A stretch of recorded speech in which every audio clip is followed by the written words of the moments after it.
Welcome to the BEASTwriter podcast. I am your host, Ryan Sakamoto, and tonight we're going to be discussing the Senior Bowl and my top 5 players to watch.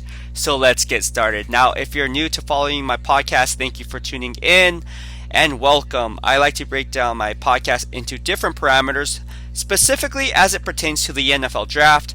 I have different parameters because obviously we're not talking about coaches or the instant gratification versus a long-term gain, because obviously they're rookies, so there's going to be instant gratification and long-term gains because they're going to be on rookie deals. You guys get the picture, right? Come on, it's common sense. But anywho, we are going to go ahead and get started and talk about why the Senior Bowl this year is more important than last year. It's very important that the Senior Bowl is highlighted more so than last year simply because there's no NFL Combine this year due to COVID-19. With that being said, the interview process is of the utmost importance in the draft process aside from the on-field production. These NFL GMs and these scouts, whether it's the regional scout, whether it's the director of college scouting, whether it's the vice president of player personnel, whether it's these positional coaches that like to give these guys private workouts, that can only be conducted at their team's pro days. So there's no NFL Combine and there's no 60 Combine interviews. There's none of that this year. So everything has to be face-to-face, either virtually or at the Senior Bowl. At the Senior Bowl, I believe it's going to be held and they'll be able to have a face-to-face interaction. That's why you see players like Alabama running back Najee Harris, wide receiver Jalen Waddle, who aren't really playing in this game, but will be there presently because they want to get in front of as many NFL teams as possible so they can gauge their personality and their character as a person. We all know what they can do on the field, but how do they conduct themselves off the field? How do they handle the locker room dynamic that they're stepping into? Is the stage too bright for them? Is the money too much for them? I mean, these are questions that are going to be asked and they're all going to be answered, and every GM is going to have to check these boxes off as it pertains to all these prospects. So even if these prospects aren't necessarily playing in the game or practicing leading up to the week of the game, they're there presently and they can at least conduct interviews with all 32 NFL teams. All right, so with that being said, who are my top 5 players to watch? Well, if you follow me on Twitter, I tweeted that out that I'm not going to go and talk about my top 5 Senior Bowl prospects because then I'll just be listing my Alabama team. You got guys like Devonta Smith, Jalen Waddle, you guys like Najee Harris, Mac Jones, Alex Leatherwood. The list goes on and on and on. Patrick Surtain. I really don't want to go that route and talk about these players who really basically everyone knows about. I mean, they're going to be first round grades and they're going to go somewhere in the first round. I mean, all those players I just mentioned can all go in the first round.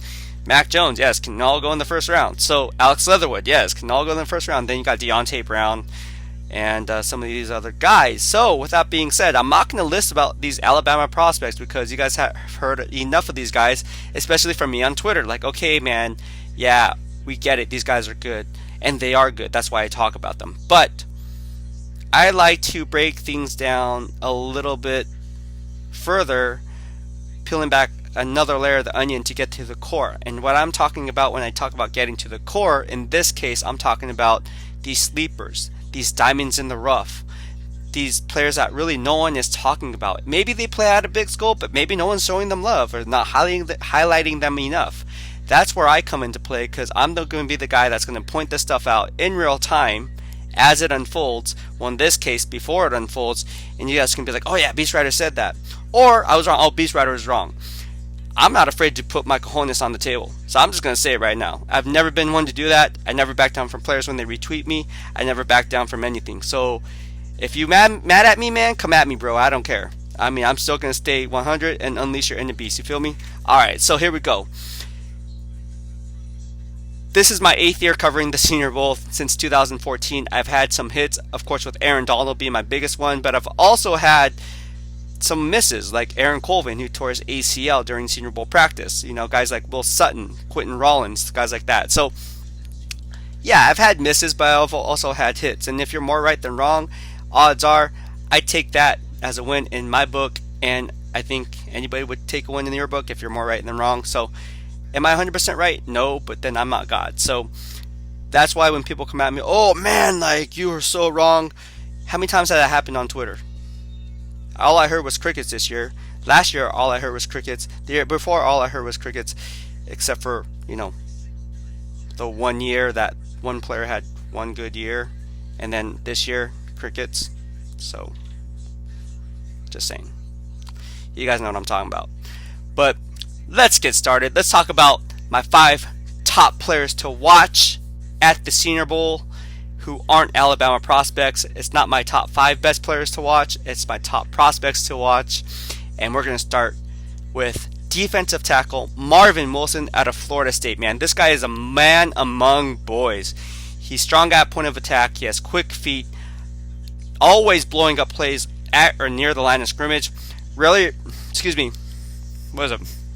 Got some food in my mouth. Rarely gets out leveraged.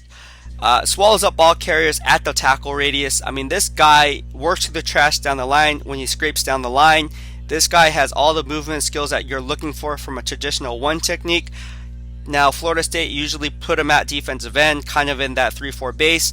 However, I see him more as a 3-4 nose tackle, playing the one technique, possibly kicking inside to a 0 technique. I think that's his best fit at the next level. Look for Marvin Wilson to get hit up by a lot of 3-4 teams, or a lot of teams looking for a 2-down run stuffer. Will he win with the pass rush? Absolutely not. Will he be a 3-down lineman? I don't see that happening, at least initially early on, but what you will get is a total package player versus the run.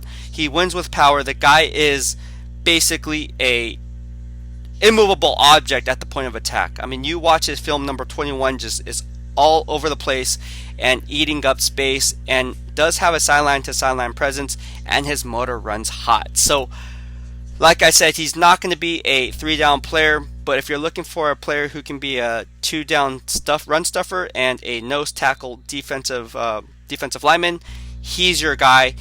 He's the best at the Senior Bowl in terms of being a 2-down run stuffer. I have him graded as a top 50 prospect right now, and a lot of people are saying, like, Marvin Wilson, really a top 50 prospect? Yes, Marvin Wilson is a top 50 prospect. And in fact, if he has a great Senior Bowl weekend, he might even creep up in my top 25. He's that good.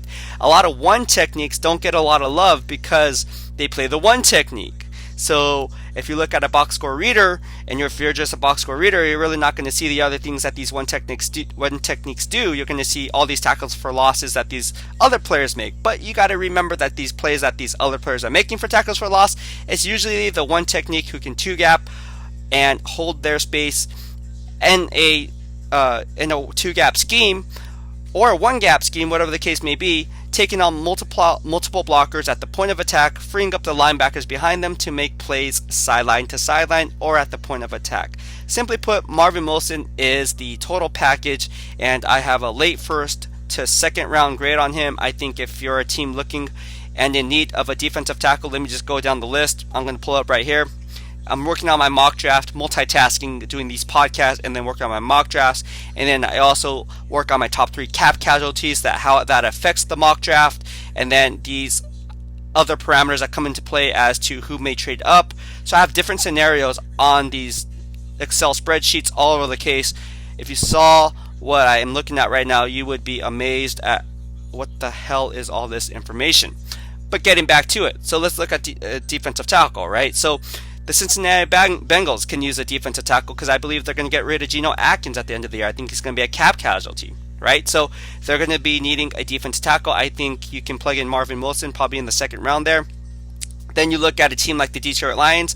They can use a defensive tackle. A team like the Carolina Panthers, they already drafted Derek Brown, but they also need a defensive tackle, maybe pairing Derek Brown and Marvin Wilson in the second round. You're getting 2 defensive tackles because although you guys have K1 Short or KK or Kike or whatever you guys call him, he's going to be a cap casualty at the end of the year. I am saying this now, and I'm putting it out there. Not afraid to do it. All right. So Denver Broncos, Vic Fangio loves his nose tackles. Had Mike Purcell over the years. Had guys like Isaac Sopoaga over the years. And I believe Marvin Wilson would be a nice 3-4 nose tackle in Denver Broncos uniform. All right, so he could be a guy that Denver Broncos are looking for in the second round. Also, Dallas Cowboys, they drafted Neville Gallimore last year, but then we also know that depth is of the utmost importance. They can be in play for a defensive tackle like Marvin Wilson.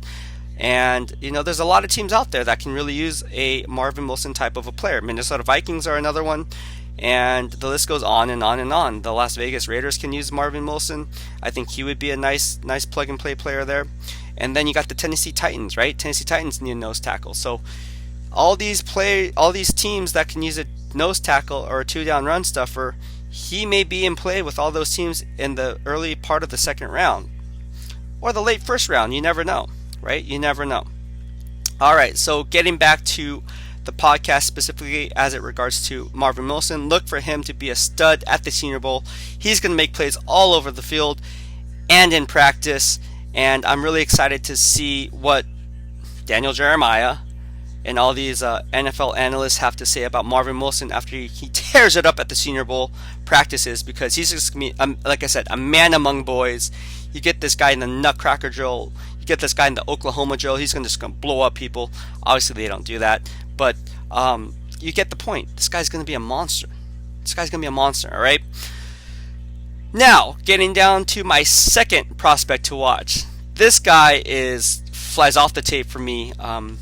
No one is really talking about this guy. He's a Temple transfer out of the U, and I am talking about the guy by the name of Quincy Roche, or Quincy Roche. I think it's Quincy Roche, but Quincy Roche is a Temple transfer. His best attribute, arguably, is his pass rush, and he knows how to win with speed. He knows how to trim the corner.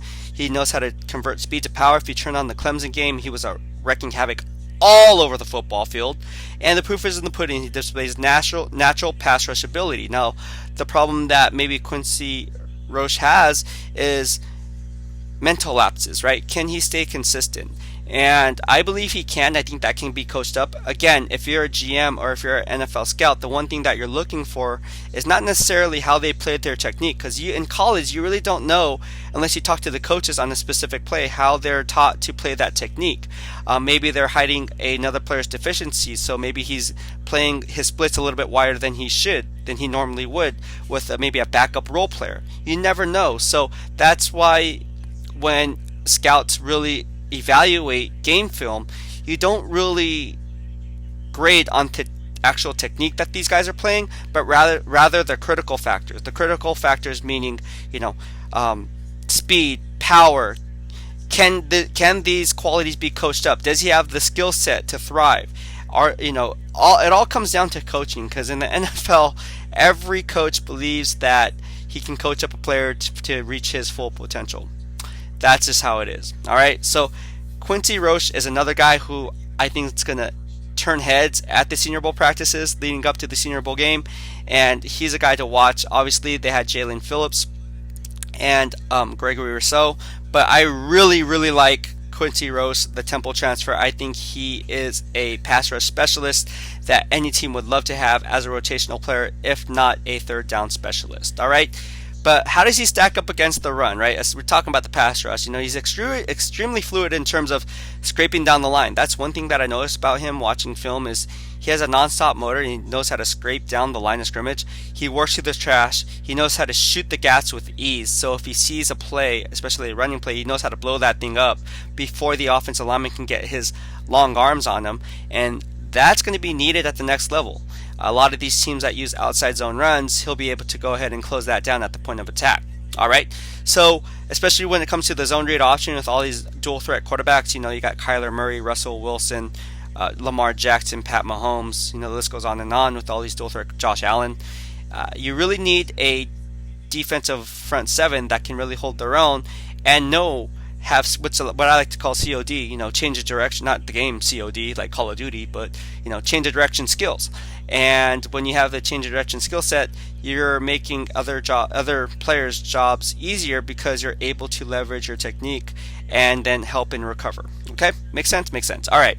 So with that being said, I really like Quincy Roche from the U. He's the real deal. He'll turn heads.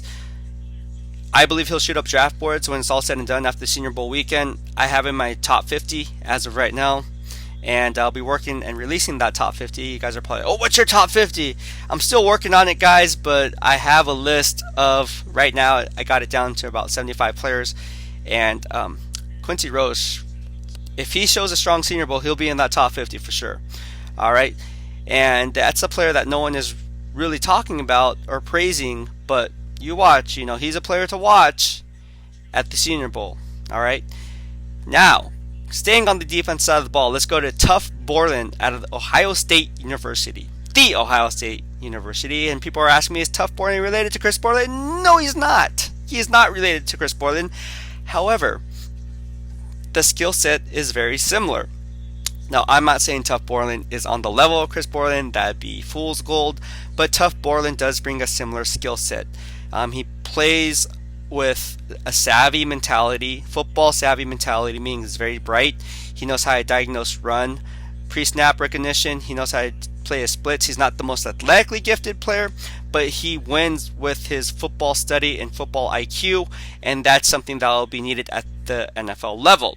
I'm looking at my notes here, and as I scroll through my notes just right here, let me just pull it up.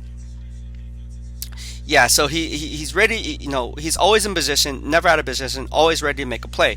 And that's something that you saw with Chris Borland, and he even admitted to me, he's like, I'm not the fastest guy, Ryan, but I watch a lot of films, so based on the personnel, based on where the wide receiver is motioning, based on where the tight end motions, pre-snap and then post-snap, I know how to leverage my splits, and I know kind of the area that I need to be in so I can be a half second ahead of the game.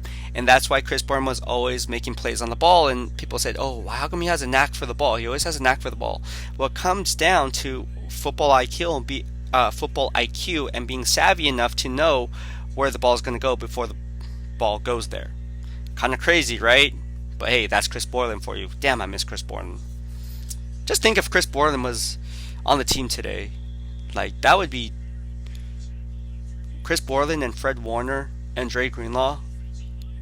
Holy cow. Just think about that. That'd be nuts. That'd be insane. Alright. Wish fool's gold, man. That's not happening. We all can wish. But yeah, he's definitely a plug-and-play player, Tough Borland is, and he'd be a good fit for any NFL team looking for a linebacker with leadership qualities in that locker room. Alright. The fourth player I want to talk about is another defensive side. As you can tell, I'm a defensive mentality guy. Let's take a look at edge Carlos Basham. Carlos Basham is a pass rush machine, had 20 and a half career sacks in 4 years, and he was an ACC sack artist coming out of Wake Forest. His nickname is Boogie, and that kind of production cannot be ignored. He's a player that is ascending, and I think he's going to be another player just like Quincy Roche, who's really going to shine and jump out on the film. And when you watch NFL Network and these practices that are about to take place, you're going to see in practice what I'm talking about. You're talking about the get-off, the explosive get-off that these guys have, the initial first step going against these D1 kids and how they match up. And you're really going to see Quincy Roche and Carlos Basham convert the speed to power. And that's the second part of this segment, because what you want to, you can have all the speed in the world, but if an offensive lineman gets his hands on you and you can't go anywhere, then it's all for naught. But if you can convert that speed and use that momentum and turn it into a power, now we have something to work with. Alright, so he has violent hands, which allows him to convert that speed to power. He has a hot motor, always runs hot. He'll lose some ground versus the run, but not the most consistent athlete, but he plays with sound leverage, and he's a player to watch because Carlos Basham, to me, has the skill set needed to play in a 3-4 or 4-3 base, and I think he'll thrive in either scheme. However, I do believe his best fit is a 4-3 defensive end, but then again, he's not scheme dependent like some of these other guys in the draft, so you have scheme versatility with him, and that's going to increase his value. So Carlos Basham, a very intriguing prospect for me because I feel like he can be a 3-4 defensive end. It's not 3-4 defensive end, sorry. A 3-4 outside linebacker or a traditional 4-3 defensive end. All right. So look out for Carlos Basham, Quincy Roche, Marvin Wilson, Tough Borland, all defensive players. And you guys are saying, gosh, man, That's crazy, man. You just listed 4 defensive players. I'm an offensive guy. I like offense. Well, I got you guys covered. Don't worry. Here's a guy that really no one is talking about. Cadarius Tony out of Florida. Gators. Boom, boom, boom, boom. Playing with Kyle Trask. Yes. Cadarius Tony, he has a similar build to wide receiver Deebo Samuel in terms of his unique skill set. I said that wrong. I say he has a unique build. He doesn't have the same build as Deebo Samuel. That's crazy. He has a similar skill set like Deebo Samuel, but he doesn't have necessarily the Deebo Samuel physique. So, similar player, not the same physique, similar skill set. All right, and what you're going to see with Cadarius Tony is a speedy wide receiver who can catch passes, in the flats, coming off screens, bubble screens, reverses, end arounds, you name it. He can do it. And one thing that Cadarius Tony provides is speed. He's very tough after the catch, very physical runner. He knows how to leverage his technique in order to gain inside leverage while stacking the defensive back on top once he gains an initial half step on the defensive back. And that really played in Kyle Trask's favor because it opened up the passing window on those vertical routes. So Cadarius Tony is a guy to look for. He's going to be a player to watch, especially in open space, because once he makes the first tackle or miss, boom, he's gone. So look for that player to be a sought-after prospect because Cadarius Tony brings a lot to NFL teams. Aside from that skill set, he can also be a punt returner or a kick returner early on. And if you're a rookie, and if you've been following me over the years, you would know that as a rookie coming into any NFL team, the more you can do, the more versatility you have, the more valuable you are to that team as an asset. And so if Cadarius Tony doesn't necessarily pan out at wide receiver early on because he's buried on the depth chart, you can always fall back on him, using him as a return man. And we've seen it over the course of years. And look at guys like Cordero Patterson, right? Cordero Patterson out of the University of Tennessee, right? So he was coming out, he was a running back coming out, and then he switched over to wide receiver with the Minnesota Vikings, and then that didn't turn out well. So then they had this turnover at wide receiver, drafting wide receivers after year after year. Laquan Treadwell, all these first round picks, and then Cordero Patterson still made the Pro Bowl and All Pro teams as a primary return man. So he's still in the league. Laquan Treadwell, where is he at, man? He's been out of the league, but then been in the league and been out. So you get the picture. So a player like Cadarius Tony can provide a team with Pro Bowl or All Pro talent, if not as a wide receiver specialist or a third down specialist, but a return man. So I'm not saying he has that skill set to be an All Pro or Pro Bowl player, but the potential for him to do that is there. All right. Well, that'll be it for me. I hope you liked what I had to say. If you did, please hit the subscribe button in the lower right hand corner of your screen as I keep all things Beast. Also, at the end of each podcast, you will see a podcast playlist. 1, there's a subscribe button, but then 2, you'll see a podcast playlist. So if you want to see what I had to say in real time, go ahead and click on that podcast. Or if you miss a podcast, not to worry. After each podcast, that's why I include these boxes here, is so you can kind of figure out, I don't know if it's on this side or this side, so I'm going like this, but kind of looks weird. But anyways, you guys get the picture. The reason why I put these podcast playlists there, getting back to my podcast playlist, is so you guys can catch up and tune into what I had to say in real time, so you guys can kind of connect the dots. Also, please engage with me. Leave your comments. Even if you agree to disagree, that's fine with me. I'm always up for a healthy debate. Just be respectful. I'll be respectful of your opinion, be respectful of my opinion, and we'll have a healthy discussion. All right? Thank you for tuning in. Have a good night. BEASTwriter out.